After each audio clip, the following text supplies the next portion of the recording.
Dari sebentar di sini. Nah, di video ini kita akan masuk ke karakter analisis bagian kedua nih, karena banyak banget dari kalian yang tanya, "Bang, kapan lanjut untuk bahas karakter analisis lagi?" Oke nih, di sesi kali ini kita akan membahas satu karakter yang mau tidak mau kita pasti akan sangat respect parah ke satu karakter ini. Yang tentu saja dia adalah mantan manusia terkuat sang janggut putih alias Edward Newgate atau Shirohige. Dimana Shirohige adalah checkpoint kedua nih bagi Luffy dan bahkan bagi dunia untuk terus melanjutkan petualangannya, terutama di pidato terakhirnya tersebut tentang perang besar yang katanya dipikul selama ratusan tahun dan akan datang seseorang yang membawa perang tersebut, yang kata-kata ini bukankah sangat masuk sekali dengan pidato dari Vegapunk ke seluruh dunia tentang perang yang berlangsung selama 800 tahun, di mana perang dari Marineford tersebut ditutup dengan satu kalimat penting dari Shirohige, yaitu bahwa One Piece is eksis atau benar-benar ada, yang bahkan dalam hatinya dengan kepala yang terbelah dua, tubuhnya tetap menolak untuk terjatuh,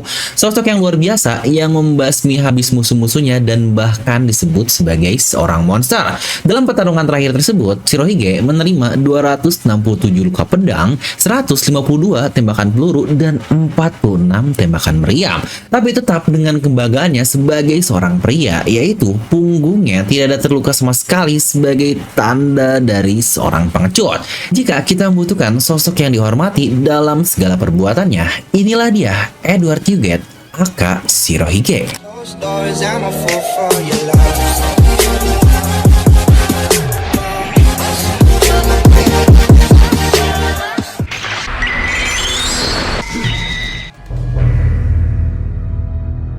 Dimana Oda benar-benar luar biasa sekali dalam membuat satu karakter ini menjadi sosok yang sangat berpengaruh ke seluruh dunia, dimana perkenalan pertamanya saja Oda langsung menuliskan dirinya sebagai manusia terkuat di lautan dan secara nggak langsung sebagai bajak laut terkuat pada saat itu juga. Ya, seperti kita tahu lah, banyak sekali karakter pendukung dalam berbagai serial yang biasanya memiliki satu dari dua tujuan. Pertama, jika tidak berhubungan dengan karakter utama kita, agar mereka bisa terus lanjut dalam keberjalanan cerita, mereka akan memberikan kita beberapa informasi baru terkait apa yang sebenarnya sedang terjadi di dunia tempat cerita ini berjalan. Tetapi untuk Shirohige, Oda memberikan dua peran tersebut secara langsung. Dia sebagai seorang Yonko yang menjelaskan kepada kita nih seberapa besar gap dan kekuatan yang ada di dunia One Piece, dan dia pula lah seseorang yang menyiapkan bagian kedua dari serial One Piece, yaitu sebelum karakter utama kita mencapai ke lautan sebagian lainnya, yaitu daerah New World. Tapi buat saya sendiri, beberapa hal yang membuat Shirohige ini sangat populer dan menjadi karakter yang menarik bukan hanya dia mengajarkan kita bagaimana dunia bekerja, tetapi dia pula lah yang mengajarkan kita bagaimana untuk menjadi seorang dengan pribadi yang baik. Manusia terkuat yang masih hidup, bajak laut yang bahkan dihormati dan ditakuti oleh semua orang, tidak hanya sesama bajak laut saja, tetapi bahkan villain mereka yaitu para angkatan laut saja tidak bisa untuk tidak menghormati satu sosok ini walau dia sebagai musuhnya. Nah, dimana di video ini kita akan membahas tidak hanya satu, tetapi beberapa aspek dari karakter Shirohige. Pertama, bagaimana dia membantu kita mengerti tentang dunia One Piece sebenarnya dan kenapa dia adalah raja bajak laut secara tidak resmi tepat setelah Goldie Roger. Nah, mari pertama kita akan membahas build up cerita yang Oda berikan ke satu karakter luar biasa ini, karena satu-satunya cara untuk mengerti karakter dari Shirohige adalah dengan mengerti apa tema yang coba Oda berikan dari dirinya, alias bisa kita sebut sebagai ideologi yang dia anut. Jika saya membuat kalian melupakan segala hal tentang Shirohige dan aksinya dalam cerita One Piece, dan saya bertanya lagi, apa sih bajak laut ideal yang akan kalian inginkan? Pasti banyak sekali nih yang akan menjawab dari dua porsi konsep ini, yaitu bajak laut yang sangat kuat atau bajak laut yang memiliki kepribadian yang sangat baik. Dimana untuk karakter utama kita yaitu Luffy, dia memiliki hasrat dan ambisi yang sangat kuat. Itulah yang menjadi bagian kepribadian yang membuat siapapun pastinya akan suka dengan Luffy. Tapi kita juga tahu kan, banyak sekali pihak-pihak atau karakter yang jauh lebih kuat dari karakter utama kita ini. Tapi karena Luffy ini adalah karakter utama, maka sudah pastilah konsep kekuatan pun akan terus ada ke satu karakter kita ini yang akan mengikuti mengikuti bagaimana dia berkembang sampai cerita ini berakhir nanti. Dan untuk Shirohige, dia adalah role model penting bagi Luffy, terutama di sisi kekuatan dan karakter tadi untuk dapat Luffy ikuti sampai ke petualangan terakhirnya. Nah, mari kita lihat bagaimana Oda mendetailkan kedua konsep tadi dalam satu karakter ini. Pertama, ketika perkenalan pertamanya di chapter 234, Oda memberikan gelar manusia terkuat dengan suatu alasan. Ya, walau banyak perdebatan sih masalah power scaling terkait siapa yang lebih kuat dari dia dan Roger, dimana bahkan Oda sendiri tidak pernah benar-benar men-state siapa yang lebih kuat di antara salah satunya, karena dikatakan mereka ini adalah seorang rival, mereka ini setara, tidak ada yang lebih baik dari satu yang lainnya. Itu ketika berada di eranya tersebut yang lagi-lagi bukankah sangat jelas sekali alasan atau title dari Raja Bajak Laut hanyalah karena Roger berhasil mengelilingi dunia dan bukan menjadi yang terkuat dari semua yang terkuat yang ada di lautan One Piece. Dan di era baru-baru ini juga, Yonko yang lain yaitu Kaido pernah disebut sebagai makhluk terkuat yang ada di dunia, dan menurut saya Kaido mungkin lebih kuat dari Shirohige jika kita masuk ke timeline 2 tahun yang lalu ya, ketika Shirohige sudah dalam keadaan uzur. Tapi yang menarik adalah di perang Marineford yang bahkan sudah lewat 2 dekade dari masa prima Shirohige, Oda masih menunjukkan kalau dia sebagai manusia terkuat yang ada di dunia.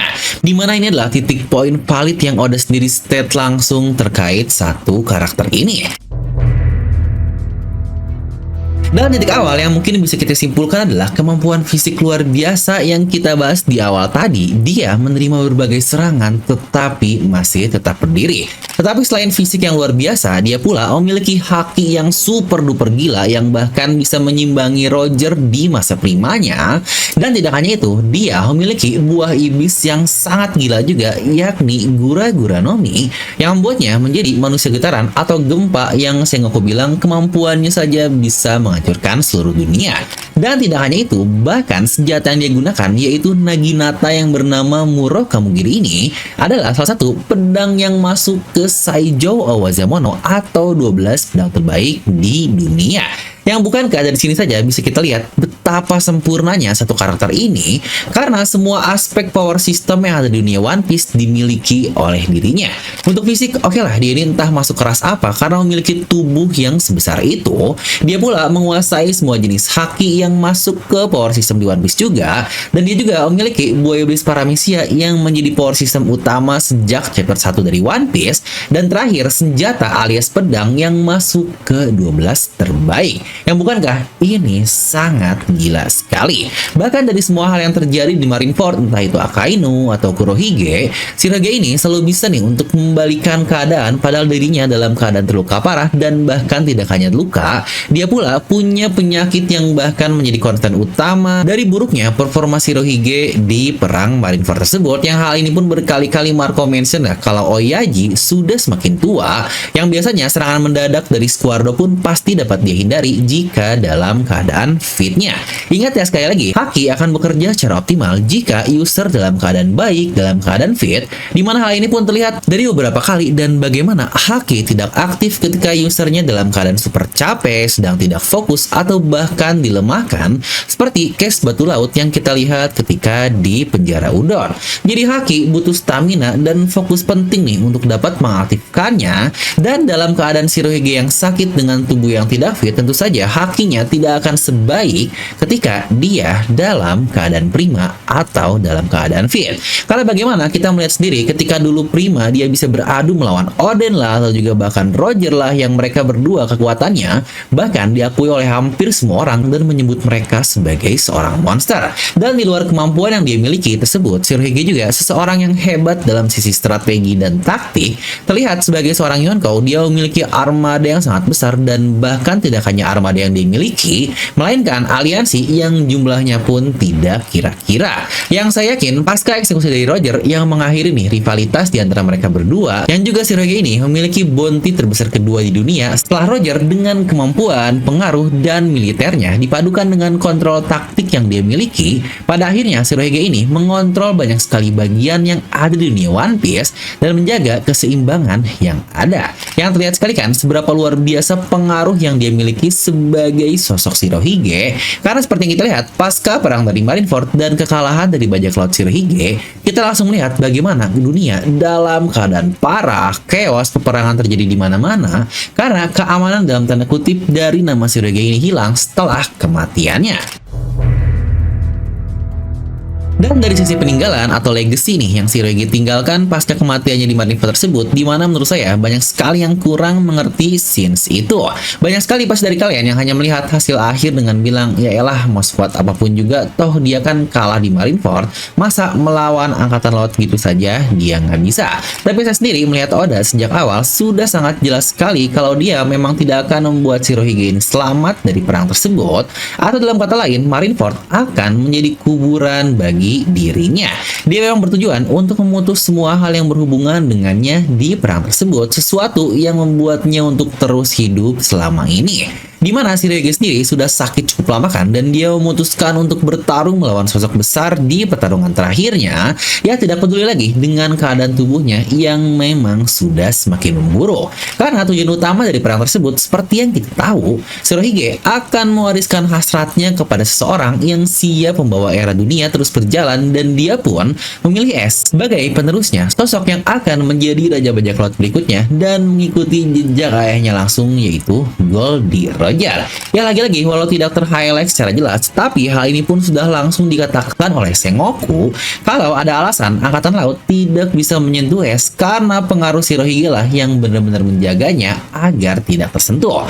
Ya benar, sejak awal Shirohige sudah sangat yakin dan kekeh sekali kalau Ace lah nanti yang akan menjadi pusat badai pemimpin di era selanjutnya. Yang ironisnya, padahal Ace sendiri tidak memiliki ambisi yang begitu besar, yang bahkan kita semua tahu Ace ini mempercayakan adiknya alias Luffy lah yang akan memimpin era selanjutnya, yang akhirnya benar-benar terjadi jika Luffy lah pusat badai di dunia saat ini. Dimana kematian Ace yang Oda rencanakan di bagian akhir, karena tadinya bukankah kita tahu Oda ini tidak berencana untuk mematikan Ace, ternyata kematiannya malah menjadi satu poin penting, turning point luar biasa bagi masterpiece serial One Piece tersebut. Karena benar, arc Marineford lah yang membawa One Piece membawa pulang Guinness of World Record penjualan terbanyak di dunia. Dan arc Marineford pula satu turning point yang membuat Luffy, karakter utama kita, terjun ke titik terendah dalam hidupnya, dan dia siap untuk bangkit kembali menjadi karakter yang kita lihat saat ini. Ya benar, sadar atau tidak, semua karena Ace, dan Ace karena Shirohige. Nah, dimana mungkin beberapa poin penting juga nih. Kita melihat cerita dalam sini adalah banyak sekali referensi yang udah ambil untuk tiap karakternya, dimana jelas sih untuk Shirohige diambil dari dua karakter penting. Pertama, sudah jelas bajak laut terkenal yang ada di dunia kita yang disebut sebagai Kurohige atau Blackbeard. Dia memiliki nama asli Edward Touch, yang sejujurnya satu referensi ini ada 3 orang langsung loh di dunia One Piece. Mulai dari Touch, komandan keempat Shirohige yang dibunuh oleh Teach, lalu juga nama Blackbeard yang diambil oleh Marshall the Teach juga, dan yang terakhir orang ketiga tentu saja Edward Newgate alias Shirohige yang jadi bahasan kita di video kali ini. Ya benar, dari contoh bajak laut asli Blackbeard saja sudah menjelaskan kalau orang ini akan menjadi hal yang sangat penting, yang dalam kata lain hasrat dari Touch terwariskan ke Kurohige yang mengambil buah iblisnya, dan dari Edward Newgate pun terwariskan ke satu karakter terakhir yang akan menjadi badai selanjutnya yang masih hidup nih dari satu referensi yang ada, yaitu Blackbeard atau Kurohige ini sendiri dengan nama Marshall the Teach, yang bahkan selalu digadang-gadangkan akan menjadi rival atau musuh terakhir dari karakter utama kita. Nah, dimana tadi adalah referensi dari dunia yang kita tahu dengan pasti, tetapi ada satu sosok lagi, dan kali ini adalah dari kisah Jepang yang juga berperan sangat penting. Yang mungkin kalian bisa menebaknya kalau sosok tersebut adalah seorang pendeta yang bernama Benkei. Dia adalah pejuang legendaris di Jepang sana yang dikatakan hidup pada abad ke-12, di mana Benkei dikenal sebagai manusia yang memiliki kemampuan super atau superhuman, dan dia pula memiliki jiwa setia yang sangat luar biasa. Dikatakan sosok Benkei sendiri memiliki ukuran 5 kali lebih besar dari ukuran manusia biasa, yang bukankah ya cukup mirip lah dengan Shirohige yang memiliki tinggi 666 cm atau 3-4 kali ukuran manusia biasa. Di mana Benkei sendiri dikatakan dia menggunakan Naginata sebagai senjatanya, pedang jarak jauh yang persis sekali seperti Muro Kamugiri yang dimiliki dimiliki oleh Shirohige. Dan dari sisi kematiannya pun, bukankah sama persis Benkei dikatakan mati berdiri dengan menerima semua tombak dan panah, yang pastinya Oda memiliki kedua paralel karakter tadi karena suatu alasan yang sangat penting. Hanya Shirohige lah sosok yang dikatakan setara dengan Roger dan memulai era kedua dari perbajak lautan. Ya mungkin walau ada yang bilang jika Rocks lah yang dikatakan rival terberat dari Roger, tetapi sosok yang selalu disetarakan dengan Roger tidak lain dan tidak bukan adalah sosok dari Shirohige ini.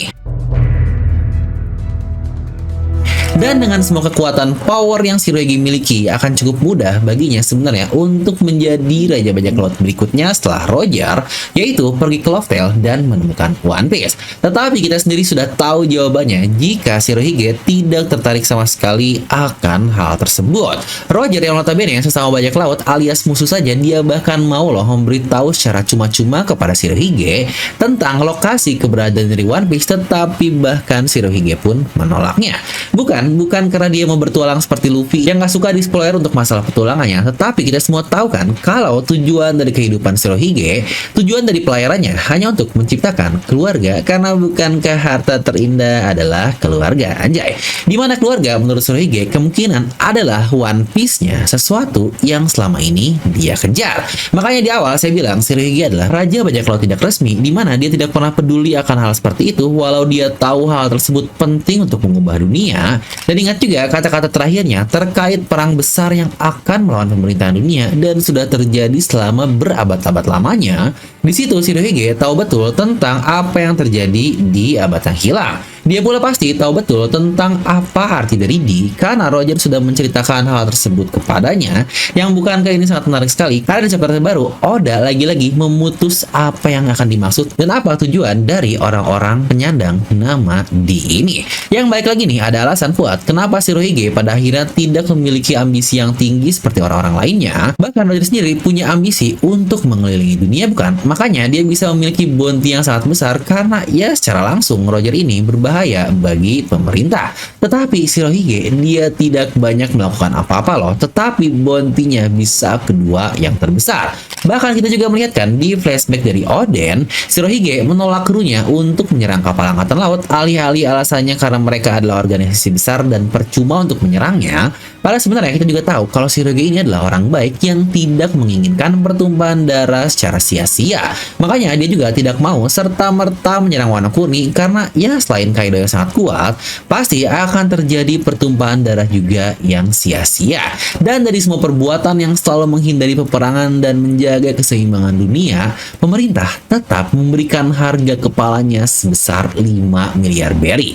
Yang bukankah ini gila banget? Dimana dari sedikit flashback yang kita dapatkan di masa kecilnya membuat kita secara jelas mengetahui nih kalau Shirohige ini memiliki masa kecil yang cukup sulit, di mana dia hidup di daerah kumuh tanpa adanya perlindungan pemerintah, yang bahkan dia pula seorang yatim piatu.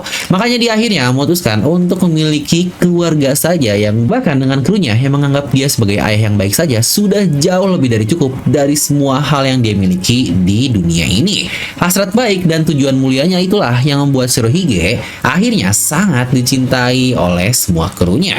Berbedalah dengan beberapa Yonko yang lain yang memiliki hierarki tertentu dari krunya berdasarkan kekuatan dan yang lain-lain. Itulah pula alasan seseorang seperti Shirohige pada akhirnya bisa respect pada seorang bocah seperti Luffy, karena dia juga merasakan kebaikan dan hasrat yang sama dari karakter utama kita. Sama seperti bagaimana Shirohige sangat respect sekali kepada Oden dan Roger, karena mereka juga memiliki kebaikan, terutama mereka memiliki hal yang sangat mereka pedulikan, yaitu para pelayannya, atau untuk Roger dengan para krunya dan yang lain-lain. Tetapi seperti yang sering saya katakan, Shirohige ini tidaklah sama seperti Roger, sama juga seperti Luffy yang tidak sama seperti Roger. Ya, tidak ada hal mutlak seperti reinkarnasi apalah di serial One Piece ini, karena dari hasrat saja Luffy dan Roger sudah sangat berbeda. Ketiganya memiliki kepribadian dan jalurnya masing-masing. Dan di bagian akhir ini kita akan membahas apa peran Shirohige terhadap dunia One Piece. Seperti yang sudah kita bahas sejauh ini, kalau karakter Shirohige ini sangat-sangat penting sekali dalam keberlanjutan atau plotting dari serial tersebut. Pertama, Shirohige diperkenalkan kepada kita sebagai generasi tua atau old generation. Dari pertarungannya kita akhirnya bisa membayangkan bagaimana Roger, Garp, Rocks ketika mereka semua berada di masa primanya. Tentu saja hal ini akan membuat pikiran kita liar untuk membayangkan segila apa orang-orang yang hidup di era tersebut, mau dari sisi fisik, kekuatan, bahkan pengaruhnya terhadap dunia. Mereka ini benar-benar berada di level yang sangat berbeda, dan tentu saja hal ini akan menghubungkan kita ke satu hal penting, yaitu untuk memulai hal baru atau the new era. Ya benar, akhir dari ini pun sudah kita lihat langsung dari perkataan dan aksi yang ada di serial One Piece kan. Pasca perang Marineford, kita hanya diperlihatkan poin-poin perubahan era, dan tentu saja ujungnya adalah time skip untuk menyiapkan karakter utama kita ke era yang lebih gelap lagi. Ya benar, era-era yang akhirnya dipimpin oleh para generasi terburuk tersebut. Makanya jika saya hubungkan tadi dengan bagaimana Shirohige yang gagal memberikan kehidupan atau masa depan yang baik bagi Ace, pada akhirnya dia memberikan masa depan yang baik bagi karakter utama kita, yaitu Luffy. Karena hasrat Ace pun sejak awal memang sudah untuk Luffy, dan hasrat Shirohige untuk Ace yang secara tidak langsung dia pun akhirnya menyiapkan Luffy untuk menjadi seperti sekarang. Makanya seluruh krunya, bahkan Marco dan Izo sendiri rela mengorbankan dirinya dan melakukan apapun untuk Luffy dan kawan-kawannya berperang di Wano Kuni kan. Dimana semua itu bisa dihubungkan ke satu karakter yang memiliki pengaruh yang luar biasa, yaitu Edward Newgate alias Shirohige. Sosok ideal role model bagi Luffy, sosok yang cocok mendapatkan gelar sebagai manusia terkuat dalam waktu yang sangat lama. Dan mungkin tinggal pertanyaan terakhir kita, Oda memberikan plot baru nih dalam tanda kutip terkait Shirohige melalui peninggalannya di Pulau Sphinx. Yang apakah kira-kira hal tersebut, dan apakah hal penting seperti peninggalan Roger atau bagaimana, yaitu One Piece. Karena saat skrip ini dibuat, kita masih miss nih untuk hal tersebut. Jadi mungkin coba tuliskan pendapat kalian terkait peninggalan Shirohige dan perannya kemungkinan untuk keberjalanan cerita kita di saga terakhir dari One Piece. Dan seperti biasa, itulah untuk karakter analisis kita di video kali ini. Dimana mungkin kalian bisa langsung tuliskan kira-kira karakter apa lagi ya yang akan kita analisis lebih mendalam untuk pembahasan di video berikutnya. Dan buat kalian juga yang mau support channel Filmnomi, bisa bantu beli merchandise kami di DNA Merchandise, terutama untuk sosok yang kita bahas di video ini dan rivalnya Shirohige plus Goldie Roger. Pastinya akan ada promo bundling nih untuk pembelian duo rival kita terbaik ini. Kalian bisa langsung klik link di deskripsi video ya. Dan seperti biasa, semoga kalian terhibur dengan video ini. Like aja kalian suka, dislike kalau suka, jangan lupa untuk subscribe dan juga share ke teman kalian. Gue Devil pamit, and I'll see you guys next time.